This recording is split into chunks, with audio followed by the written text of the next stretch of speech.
சுகாதாரத்துறை அமைச்சர் உதயநிதியும் அவங்க சேர்ந்து குற்றவாளி கூட சேர்ந்து எடுத்துக்கிட்டா அந்த செல்ஃபி போட்டோஸ் எல்லாம் வெளியிட்டு எல்லாம் தொடர்பு இருக்கு, குற்றவாளி திமுக அப்படின்ற மாதிரி சொல்றாங்க. அதனால என்னட்டு எங்க போனாலும் இப்ப கொஞ்சம் பாப்புலர்ங்கிறனால கொஞ்சம் போல்டா இருக்கிறனால நீங்க போல்டா சொல்றீங்க சார், நீ போட்டோ எடுக்க வருவாங்க. நான் ஒண்ணு போல்டா சொல்லலப்பா, நியாயத்தை சொல்றேன்ப்பா இன்னும் சொல்லி நான் தோல்ல கை போட்டு போட்டோ எடுத்துக்குவேன்.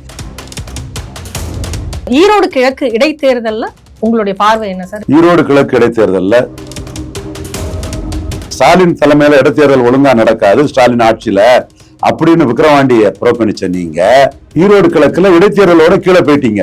அப்ப ஸ்டாலின் ஆட்சியில பொது தேர்தல் நடக்காதுன்னு பொது தேர்தலையும் புறக்கணிச்சுட்டு போயிருவீங்களா ஐயா? எடப்பாடி பழனிசாமி அவர்களே, நீங்க ஈரோடு கிழக்குல எடுத்த வாக்கு அடிப்படையில ஸ்டாலின் தலைமையில பொது தேர்தலும் ஒழுங்கா நடக்காது, நான் பொது தேர்தலை புறக்கணிக்கணும்னு சொல்லிடுவீங்களா? ஆட தெரியாதவா மேட கோணல்னு சொன்னாலாம், நுண்டி குதிரைக்கு சறுக்குன சாக்குனாராம். மீண்டும் இடைத்தேர்தலை புறக்கணிச்சா அடிச்சு ஆணித்தரமா சொல்றேன், எடப்பாடிக்கு செல்வாக்கு குறைஞ்சி சீமானுக்கு செல்வாக்கு கூடும். 10.5 கொடுத்தது சரியா தப்பான்னு சொல்லாம களத்தை விட்டு ஓடிட்டாரு. இது விஜயையும் பாதிக்கும் எடப்பாடியும் பாதிக்கும், களத்துக்குள்ள வராதது. சீமான் இப்படிதான் வளர்ந்திருக்காரு. ஈரோடு கிழக்குலயும் நிக்கிறது விஜய்க்கு மஸ்ட், நிக்கிறது எடப்பாடிக்கு மஸ்ட், நிக்கலன்னா சீமானுக்கு நான் விளையாட கொண்ட மத்தியில இமேஜ் யாரும்.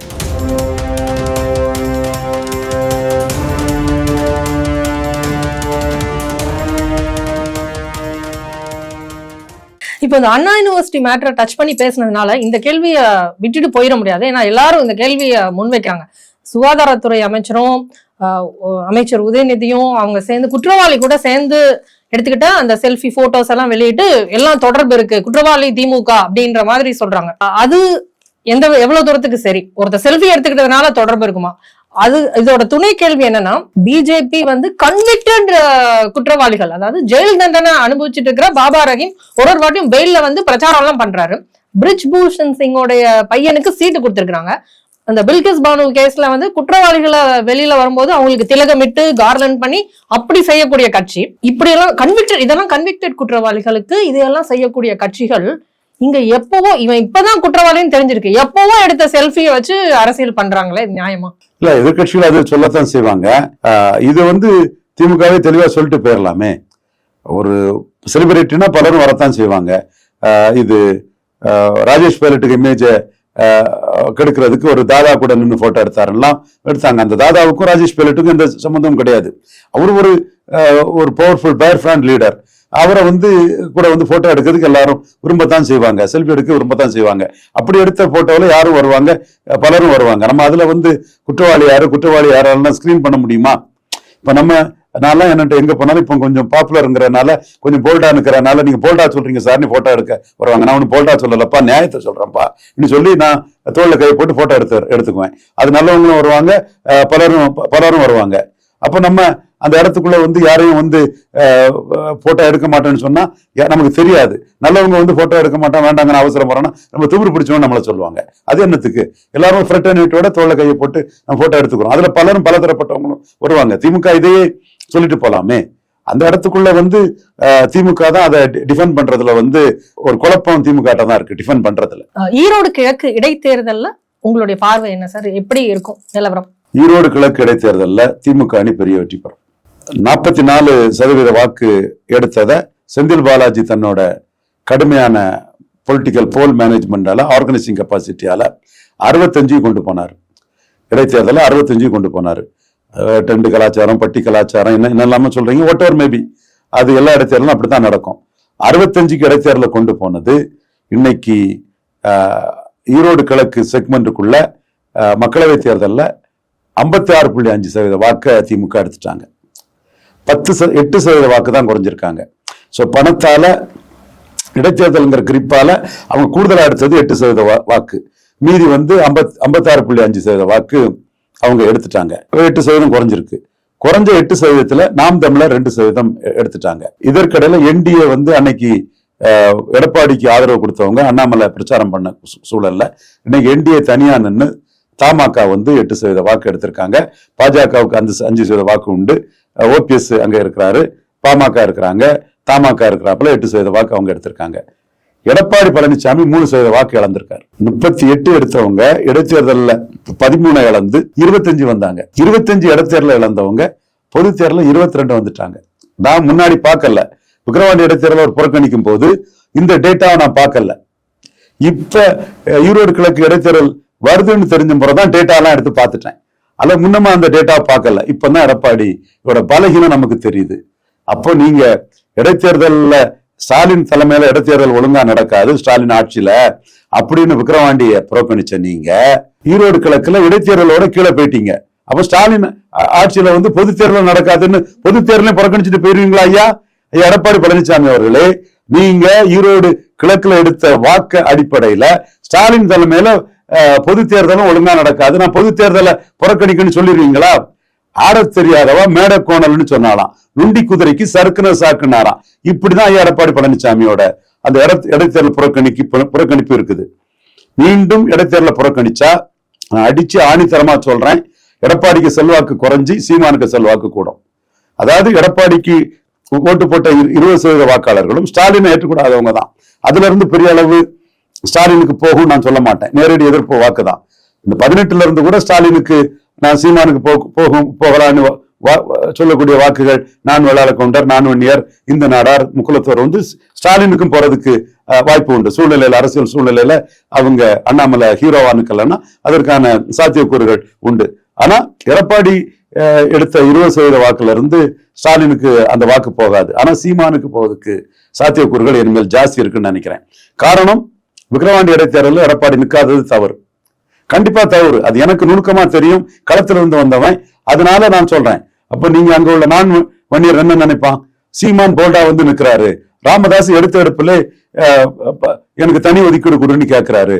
சீமான் லாஜிக்கலா ஜாதிவாரி கணக்கெடுப்பு நடத்தி Mannar, நாபிதர், குயவர், Boer, ஒட்டர், வேட்டுவ counter, Urali counter, தொட்டிய நாயக்கர், மருத்துவர், மங்களா, முக்குவர், பரதவர், பரதராஜ குல மீனவர், போயர், ஒட்டர், ஆண்டி பண்டாரம், ஜங்கம் எந்த ஜாதிக்கும் பாதிப்பு இருக்க கூடாதுன்னு ஜாதிவாரி கணக்கெடுப்பு நடத்தி அதுல வன்னியர் 17% இருந்தாங்கன்னா 10 மேல கூட்டி கொடு, எந்தெந்த ஜாதி எவ்வளவு இருக்கோ அதுக்கு தக்கன நியாயத்தை கொடு, நாவிதருக்கு நியாயம் இருக்குன்னு சீமான் அந்த எம்பிசில உள்ள நான் வன்னியர்களுக்கு நியாயத்துக்காக களத்துக்குள்ள நிக்கிறாரு.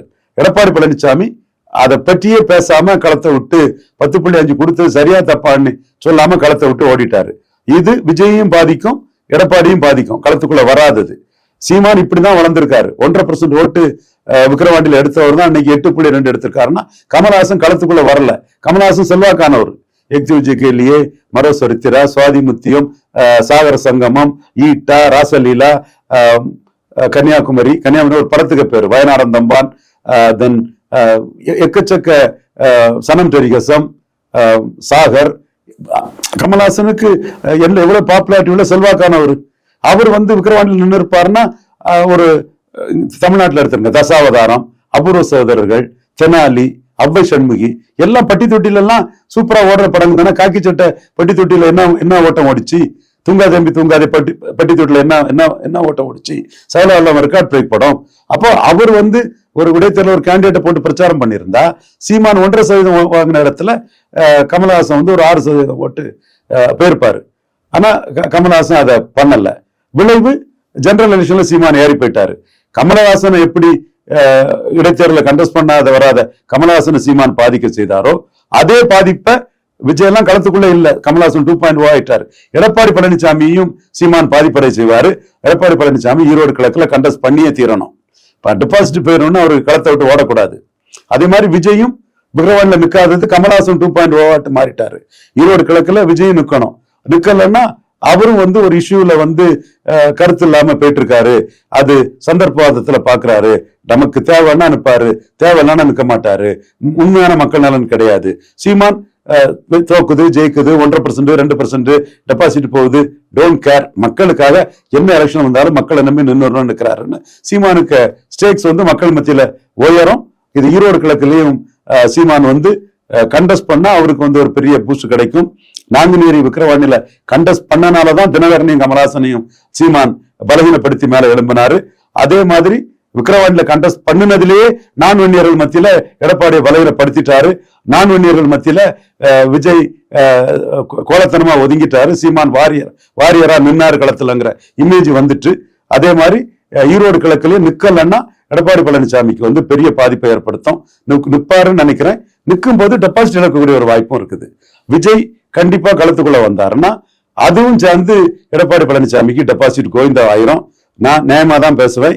கலைஞரோட பேசும்போது எடப்பாடி பழனிசாமிக்கு டெபாசிட் போகும்னு சொல்லல. இதே இடைத்தேர்தல் தூத்துக்குடி, முதுகுளத்தூர், உசிலம்பட்டி, ஆண்டிப்பட்டி இந்த பகுதியில வந்தா டெபாசிட் போயிருக்கணும் தான் சொன்னனே தவிர ஈரோடு கிழக்குல எடப்பாடிக்கு டெபாசிட் போகும்னா சொல்லவே இல்லை. 1 ஓட்டுக்கு 2 ஓட்டுக்கு மேல செந்தில் பாலாஜி எடுக்க வச்சிருவாருன்னு செந்தில் பாலாஜிக்கு ஆர்கனைசிங் கெப்பாசிட்டியை நான் ப்ரொஜெக்ட் பண்ணி பேசுறேன். ஏன்னா தமிழ்நாட்டுல நம்பர் 1 ஆர்கனைசர் செந்தில் பாலாஜி தான். நம்பர் 2 யாருன்னு நினைக்கிறீங்க? சாட்சாத் எடப்பாடி பழனிசாமி. நம்ம ஃபேக்டர் சொல்லிடுவோம். அது இவர் வேலுமணிக்கு இருந்தது. இது பாராளுமன்ற தேர்தலில் வேலுமணி போலீஸ் ஸ்டேஷன்ல கோட்டை விட்டுட்டார். அவர் சேலத்துல 38% எல்லாம் எடப்பாடி கொண்டு வந்துட்டாருன்னா பெரிய ஆர்கனைசர் தான் அவரு. சோ இந்த ஆர்கனைசிங் கெப்பாசிட்டியை வச்சு ஈரோடு கிழக்குல டெபாசிட்டை வாங்கிடுவாரான்னு கேட்டா இந்த டைம் வாங்கிட மாட்டார். அப்போ அதுக்காக களத்தை விட்டு ஓடினாருன்னா அதுவும் நான் விளாள கவுண்டர், நான் வன்னியர்கள் மத்தியில சீமானுக்கு இமேஜ் வளரும். நிக்கிறாரியா, நம்மளை நம்பி நிக்கிறாரியான்னு வளரும். இவருக்கு இமேஜ் வந்து விழும். இது நான் வந்து 2026 நீங்க பாத்துடுங்க. நான் தரவுகளோட தான் சொன்னேன். களத்தை விட்டு ஓடுறதுனாலதான் தினகரனும் கமலஹாசனும் பாதிக்கப்பட்டு சீமான் எமர்ஜ் ஆனாங்க. களத்தை விட்டு விக்கிரவாண்டியில ஓடுனதுனாலதான் விஜய் வந்து போல்டு இல்ல, சீமான் போல்டானவர்னு நான் வன்னியர்கள் மத்தியில ஒரு இமேஜ் வந்துட்டு. அதே மாதிரி ஈரோடு கிழக்குலயும் நிக்கிறது விஜய்க்கு மஸ்ட், நிக்கிறது எடப்பாடிக்கு மஸ்ட். நிக்கலன்னா சீமானுக்கு வந்து நான் விளையாட கொண்ட மத்தியில இமேஜ் யாரும் அது ஜெனரல் எலெக்ஷன்ல ரிஃப்ளெக்ட் ஆகும்.